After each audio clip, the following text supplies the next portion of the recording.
এবার একটু মানুষের কাছে বসতে চাই। এসো আমরা প্রেমের গান গাই। এসো আমাদের প্রিয় কবির কাছে যাই। তাকে বলি, আপনি গাছ, ফুল, পাখি ভালোবাসেন। প্রেমের গান গাইতে আমাদের গলা কেঁপে যায়। আপনি আমাদের গান শেখান। রাজা দেখলাম, রানী দেখলাম, এবার আমরা আমাদের প্রিয় কবির কাছে ফিরে যাব। তিনি আমাদের সেই গান শেখাবেন যা তুমি আর আমি গাইতে চাই। এসব ছাইপাশ কবিতা আর ভালো লাগে না, আর ভালো লাগে না ওদের মুখের ওপর ঘৃণার কবিতা ছুড়ে দিতে। এ কোনো মানুষের জীবন নয়, কোনো কবির জীবন নয়। কিন্তু আমাদের চারদিকে বড় বেশি অন্ধকার। আমরা কবির কাছে যেতে চাই, কিন্তু অন্ধকার। অন্ধকারে আলাদিনের দৈত্য আমাদের পথ রুখে দাঁড়ায়। সে আমাদের কাছে কবিতা লেখার খাজনা চায়, সে আমাদের আইন শেখাতে চায়। এসো তাকে পরিষ্কার জানিয়ে দিই, আমরা খাজনা দেব না।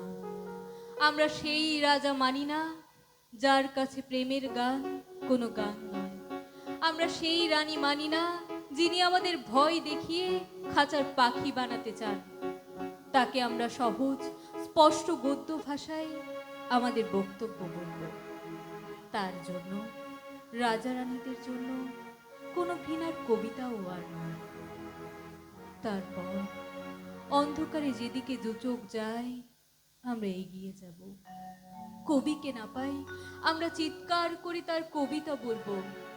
আমাদের বেসুরো গলায় হয়তো উচ্চারণ ঠিক মতো হবে না, হয়তো তার প্রেমের গান কান্নার মতো শোনাবে, কিন্তু আমরা চেষ্টা করব আমাদের গান যেন কান্না না হয়, যেন আমাদের ভালোবাসা কবিতার আগুনে নম্র হয়, পবিত্র হয় মানুষের জন্য। আমরা মানুষকে স্পর্শ করতে চাই।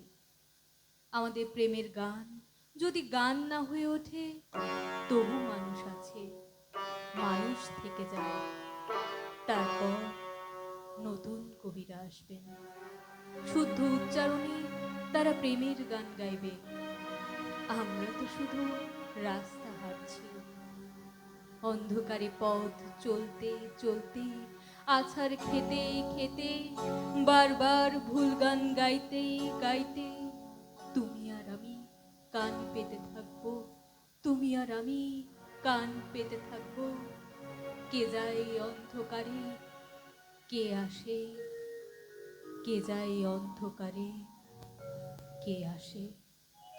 ধন্যবাদ।